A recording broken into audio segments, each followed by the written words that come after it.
কথাগুলো ভালো করে মনে রাখবেন। 5 শ্রেণীর নারী আছে, এদের নামাজ কখনোই কবুল হবে না। যদি এই 5টা ভুল থেকে একটা ভুল আপনি করে থাকেন, তাহলে আজই আপনাকে তওবা করতে হবে, ওই ভুল থেকে ফিরে আসতে হবে। যতক্ষণ পর্যন্ত এই 5টা ভুল থেকে একটা ভুলের মধ্যে আপনি থেকে থাকেন, তাহলে বুঝবেন আপনার নামাজ বাতিল।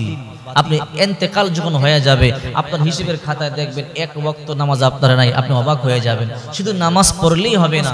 মুসলিম শরীফের হাদিস 1 নাম্বার, কোন ব্যক্তি যদি গণকের কাছে যায়, আজকে আমরা রাশিফল নির্ণয় করি, গণকের কথা বিশ্বাস করি, মুসলিম শরীফের মধ্যে আসছে 1 নাম্বার, কোন মানুষ যদি গণকের কাছে যায়, কেবল গেলেই তার 40 দিন নামাজ কবুল হবে না।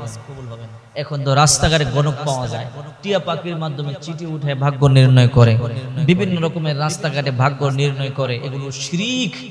1 নাম্বার, কোন ব্যক্তি যদি গণকের কাছে মাত্র যায়, তার 40 দিন পর্যন্ত নামাজ হবে না।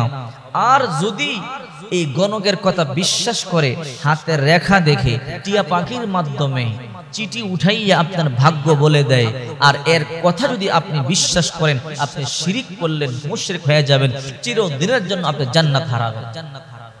আল্লাহ পাক রব্বুল আলামিন সূরা নিসার 116 নম্বর আয়াতে বলেন, ইন্নাল্লাহা লা ইয়াগফিরু আন ইউশরাকা বিহি ওয়া ইয়াগফিরু মা দুনা যালিকা লিমান ইয়াশা ওয়া মান ইউশরিক বিল্লাহি ফাকাদ দাল্লা দালালাম বাঈদা। আল্লাহ পাক বলেন, আল্লাহ চাইলে সব গুনাহ মাফ করে দেবে, আপনি তওবা করলে সব গুনাহ আল্লাহ মাফ করে দেবে। কিন্তু শিরক এমন একটা গুনাহ যেটা আল্লাহ সহ্য করতে পারে না। এই শিরকের গুনাহ আল্লাহ তাআলা কখনোই মাফ করবে না। কোন ব্যক্তি যদি জেনে শুনে শিরক করে, তাহলে তার গুনাহ আল্লাহ তাআলা মাফ করবে না। এই জন্য পরিষ্কার বলতে চাই, গণকের কাছে যাবেন না। বিশেষ করে মহিলা মা বোনেরা গণককে বেশি বিশ্বাস করে, এদের মন তো নরম, গণক যা বলে তা বিশ্বাস করে এবং তাই করার চেষ্টা করে। গণক বলে অমুক জায়গা গেলে মরিয়া যাইবা, সে যতই চেষ্টা করেন তাকে নিতে পারবেন না। গণক বলবে অমুক জায়গায় গেলে তুমি গাইবি ধন পাইবা, ওই জায়গায় যত বিপদ হয়, রাত 3টা বাজে হইলো সে সেখানে যাবে। মহিলারা এই অবস্থা। এই জন্য মহিলা মা বোনদেরকে বলবো, সাবধান, 5টা কাজ যদি আপনার ভিতরে থাকে, নামাজ কবুল হবে না। এর মধ্যে 1 নাম্বার, যে নারী গণকের কাছে যায়। 2 নাম্বার, যে গণকের কথা বিশ্বাস করে। নাসাই শরীফের হাদিস 3 নাম্বার, যে সমস্ত নারীরা মদ পান করে। বলতে পারেন হুজুর, নারীরা আবার মদ পান করেনি, করে না? আবার দেখছেন না কয়দিন আগে টেলিভিশনে পরিমণি 3 বোতল মদ খায়া মাতাল হইয়া ওই হোটেলের মালিকরে মারতে গেছে। খায় না? আবার তালাশ করে দেখেন অনেকেই খায়। নাসাই শরীফের হাদিস, মদ্যপায়ী ব্যক্তি, নারী হোক পুরুষ হোক, তার নামাজ 40 দিন পর্যন্ত কবুল হয় না। 4 নাম্বার, যে নারী তার স্বামীরে কষ্ট দেয়, স্বামীরে কষ্ট দেওয়ালা নারী, তার নামাজ কবুল হয় না যতক্ষণ পর্যন্ত তার স্বামী তার উপর অসন্তুষ্ট থাকে। রাসূল করিম সাল্লাল্লাহু আলাইহি ওয়াসাল্লাম বলেন, একটা নারী যদি তার স্বামীরে কষ্ট দেয়, যতক্ষণ পর্যন্ত তার স্বামী তার উপর অসন্তুষ্ট থাকবে, ততক্ষণ পর্যন্ত তার উপরে লানত গজব নাজিল হইতেই থাকে। নবীজি বলেন, তুমি রান্না ঘরে আসো, ব্যস্ত আসো, তোমার স্বামী তোমাকে ডেকেছে, রান্না বান্না ছেড়ে স্বামীর কাছে চলে আসো, রান্না বাদ দাও, স্বামীর কাছে আসো। আবার নবীজি বলেন, কোন স্ত্রী যদি স্বামীকে কষ্ট দিয়া আলাদা রাত্রি যাপন করে, যতক্ষণ পর্যন্ত স্বামীর কাছে ফিরে না আসবে, স্বামীর কাছে মাপ না চাবে, ততক্ষণ পর্যন্ত তার উপরে আল্লাহর লানত আর আল্লাহর গজব নাজিল হইতে থাকে। ইসলাম বহু সুন্দর জিনিস। 5 নাম্বার হলো, ওই ইমাম, যে ইমামকে তার মুসল্লিরা পছন্দ করে না, এরপর ইমামতি করে, এমন কিছু গাউরে ইমাম আছে না নাই? মুসল্লি পছন্দ না করলে চাকরি ছেড়ে দেন, অন্য জায়গায় চলে যান, দেশে চাকরির অভাব নাই। কমিটিকে ধরে, সভাপতিকে ধরে, সেক্রেটারিকে ধরে, আপনার হাতে পায়ে ধরে চাকরি করা লাগবে না। রাসূল করিম সাল্লাল্লাহু আলাইহি ওয়াসাল্লাম বলেন, 3 ব্যক্তির নামাজ এদের কাঁধ অতিক্রম করে না, অথবা কান অতিক্রম করে না। এর মধ্যে একজন হইল ওই ইমাম, যে ইমামকে তার মুসল্লিরা পছন্দ করে না, ওই ইমাম যদি নামাজ পড়ায় তার নামাজ কবুল হবে না।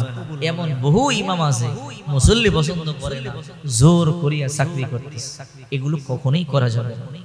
এই জন্য মহিলা মা বোনদেরকে বলবো, আপনাদের কপাল ভালো, ঘরে থেকে জান্নাত কামাই করতে পারেন। 4 কাজ করলে জান্নাত, 5 ওয়াক্ত নামাজ আদায় করবেন, বছরে একবার রমজান মাসের রোজাটা রাখবেন, 3 নাম্বার সতীত্বের হেফাজত করবেন, পর্দায় থাকবেন, আর স্বামীর কথাগুলো মানবেন, স্বামীর অনুগত করবেন। এই 4 কাজ যদি কোন নারী করতে পারে, জান্নাতের যে দরজা দিয়া খুশি, ওই নারী ওই দরজা দিয়া জান্নাতে ঢুকে যাবে। এর চাইতে সহজ আর কি হইতে পারে? এরপরও যদি আপনি জান্নাত কামাই করতে না পারেন, আপনার মতো পোড়া কপাল আর হতভাগা কি আছে? এই জন্য রাসূল কারীম সাল্লাল্লাহু আলাইহি ওয়াসাল্লাম মায়েদেরকে বড় সম্মান করতেন, মায়েদেরকে বড় ভালোবাসতেন। নবীজি বলেন, তোমরা মায়ের কথা শোনো, কারণ আল জান্নাতু তাহতা আকদামিল উম্মাহাত, মায়ের পায়ের নিচে সন্তানের জান্নাত। রাসূল কারীম সাল্লাল্লাহু আলাইহি ওয়াসাল্লাম বলেন, রিদর রাব্বি ফি রিদাল ওয়ালিদি ওয়া সাফাতুর রাব্বি ফি সাফাতিল ওয়ালিদি, যার উপরে তার পিতা সন্তুষ্ট তার উপরে আল্লাহ সন্তুষ্ট, যার উপরে পিতা সন্তুষ্ট তার উপরে আল্লাহ সন্তুষ্ট। এই জায়গায় আল্লাহর পয়গম্বর অতীব গুরুত্ব দিয়ে বললেন, যার উপরে তার মায়ের পায়ের নিচে সন্তানের জান্নাত। কত বড় একটা কথা বললেন। এই জন্য মাকে সম্মান করতে হবে। আর মা আপনাদেরকে বলি, আপনারাও সে উপযুক্ত হতে হবে, পর্দায় চলতে হবে, নামাজ পড়বেন, স্বামীর কথা মানবেন। আপনার ইন্তেকালের পরে যদি আপনার স্বামী বলে, আমার বিবি বড় আমি সন্তুষ্ট ছিলাম, আপনার কপাল ভালো, আপনি জান্নাতবাসী হয়ে যাবেন। অনেক স্বামীকে দেখেছি, স্ত্রীর ইন্তেকাল হওয়ার পরে চোখের পানিগুলো ছেড়ে কান্না করে, আহারে স্ত্রীকে কত ভালোবাসতো। আবার অনেক স্বামীকে দেখেছি স্ত্রী ইন্তেকালের পরে হাসে, তার মানে বোঝা যায় সে তার স্ত্রীর উপর অসন্তুষ্ট ছিল। এই জন্য মহিলাদেরকে বলছি, সাবধান, গণকের কাছে কখনো যাবেন না। গণকের কাছে গেলেই কেবল 40 দিন পর্যন্ত নামাজ বাতিল। আর গণক যা বলবে যদি বিশ্বাস করেন, তাহলে মুশরিক হয়ে গেলেন। জীবনে যত ইবাদত করেছেন সব কেটে যাবে, একেবারে মুশরিক হয়ে গেলেন, বেঈমান হয়ে গেলেন। আপনার মধ্যে আবু জাহেলের মধ্যে, আপনার মধ্যে ফেরাউনের মধ্যে, আপনার মধ্যে নমরুদ কারুনের মধ্যে কোনো তফাৎ নাই, তারাও মুশরিক, আপনিও মুশরিক হয়ে যাবেন। এই জন্য সাবধান, এই 5টা কাজ থেকে আপনাকে বেরিয়ে আসতে হবে। এই 5টা কাজ চলবে, নামাজও চলবে, হবে না। এই 5টা কাজ যদি চলে, কোনো ইবাদত বন্দেগী আল্লাহর দরবারে পৌঁছবে না। কথাটা ভালো করে মনে রাখবেন। শুধু ইবাদত করলে হবে না। নবীজি বলে, আখলিস দীনাকা ইয়াকফিকাল আমালুল কলিল, ঈমানটা খাঁটি করে পরিশুদ্ধ করো, আমল অল্প করবা, নাজাতের জন্য যথেষ্ট।